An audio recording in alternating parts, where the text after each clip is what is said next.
여러분 안녕하십니까? 창세기 9장 13절에서 하나님께서 구름 속에 무지개를 두었다라고 말씀하시고 있습니다. 무지개는 활을 뜻하기도 합니다. 히브리어로 캐세트는 무지개를 뜻하기도 하고 활을 뜻하기도 합니다.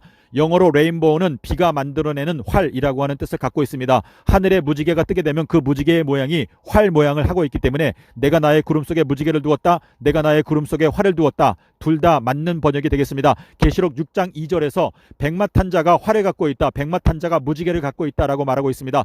계시록 4장 3절에서 무지개가 하나님의 보좌를 두르고 있다, 활이 하나님의 보좌를 두르고 있다라고 말하고 있습니다. 여러분께서 오늘날 구름 속으로 끌어올려지게 되면 구름 속에서 무지개를 발견하게 되고 구름 속에서 활을 발견하게 되고 구름 속에서 그 무지개가 두르고 있는 하나님의 보좌도 발견하게 되는 것입니다. 여러분께서 구름 속으로 끌어올려지기를 원한다면 구름 속에서 말씀하시는 아버지의 음성에 귀를 기울이시기를 바랍니다.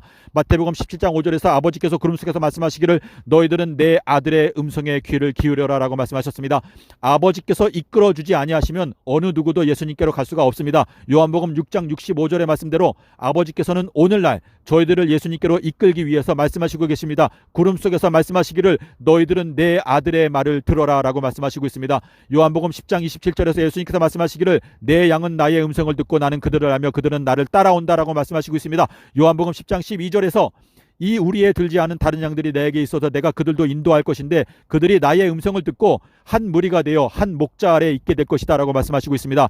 마태복음 9장 36절에서 예수님께서 많은 무리를 바라보시고 그들이 목자가 없는 양처럼 고생하고 유리하는 모습을 보시고 그들을 불쌍하게 생각하셨다라고 말씀하시고 있습니다. 예수님께서 오늘날 이 세상을 바라보실 때에도 이 세상에 수많은 종교 지도자들이 있지만 주님의 눈으로 바라볼 때에는 마치 목자가 없고 모든 사람들이 방황하고 고생하는 모습을 보시고 저희들을 불쌍하게 생각하고 계시는 것입니다. 내가 누구를 보내며 누가 우리를 위하여 갈고, 이사야서 6장 8절의 그 외침은 예수님께서 보낼 만한 목자를 간절하게 찾고 계신다는 것을 말씀하시고 있습니다. 예수님께서는 이 말세에 예수님께서 세우시는 목자가 누구인지 분명하게 말씀해 놓으셨습니다.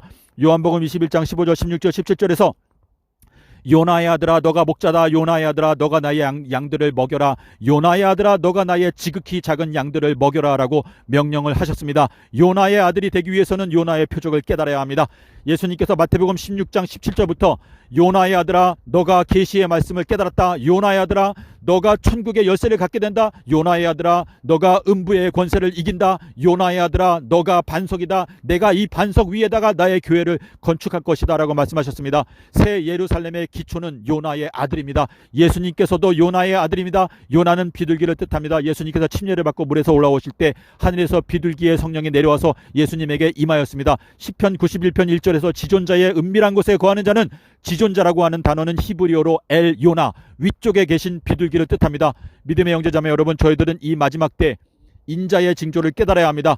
번개가 동편에서 나서 서편까지 밝게 비추는 것처럼 세상 끝이 오게 되면 인자의 징조가 동방에서 발생하여 서방 사람들까지 밝게 비추어 줄 것이다 라고 말씀하시고 있습니다.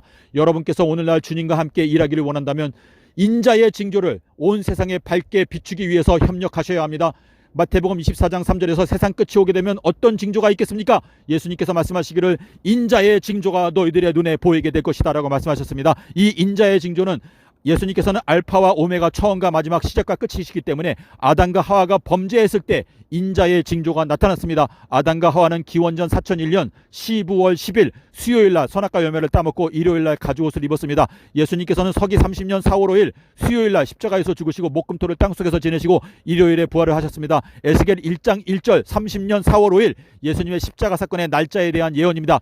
여러분께서 timeanddate.com에 가셔서 이스라엘 나라를 선택하여서 직접 확인해 보시기를 바랍니다. 예수님의 십자가의 비밀을 저희가 깨닫지 못하면 저희들은 하나님의 나라에 들어갈 수가 없습니다. 사도 요한은 하늘이 열리고 보좌를 보게 되었고 무지개를 보게 되었고 안팎으로 기록된 책을 먹었습니다. 에스겔도 역시 마찬가지로 에스겔 1장 1절에 30년 4월 5일날 하늘이 열리고 보좌를 보게 되었고 무지개를 보게 되었고 안팎으로 기록된 책을 먹었습니다. 저희들이 14만 4천 인에 들어가기를 원한다면 저희들은 하늘이 열리는 경험을 해야 하고 보좌를 봐야 되고 무지개를 봐야 되고 안팎으로 기록된 책을 먹어야 합니다. 자다가 깰 때가 벌써 되었습니다. 이 세상 끝이 왔기 때문에 주님께서 저희들의 마음 가운데 인자의 징조를 깨닫게 해 주시는 것입니다. 다시 말씀드립니다. 예수님께서는 서기 30년에 돌아가셨습니다. 4월 5일 수요일 날 십자가에서 죽으시고 목금토를 땅속에서 지내시고 일요일에 부활을 하셨습니다. 여러분께서 진정으로 구름 속으로 끌어올려지는 경험을 하기 원한다면 구름 속에서 말씀하시는 아버지의 음성, 너희들은 내 아들 예수의 음성에 귀를 기울여라, 이 말씀을 꼭 기억하시기를 바랍니다. 고린도전서 1장 6절과 7절에서 예수의 증거가 너희들의 심령 가운데 견고하게 될 때 예수 그리스도의 계시가 열리게 된다라고 말하고 있습니다. 예수 그리스도의 계시를 깨닫기를 원한다면 예수의 증거에 집중해야 합니다. 계시록 1장 9절, 12장 17절, 19장 10절에서 예수의 증거가 3번 나타나고 있습니다. 예수의 증거는 예언의 영이라고 말했습니다. 예수님께서 너희가 이 성전을 헐라 내가 3일 동안에 건축하겠다. 이것은 3000년 동안에 새 예루살렘을 건축한다는 계획을 분명하게 말씀을 하신 것입니다.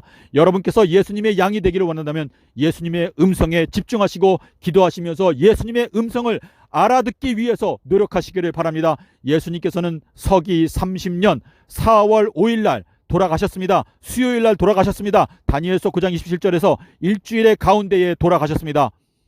감사합니다.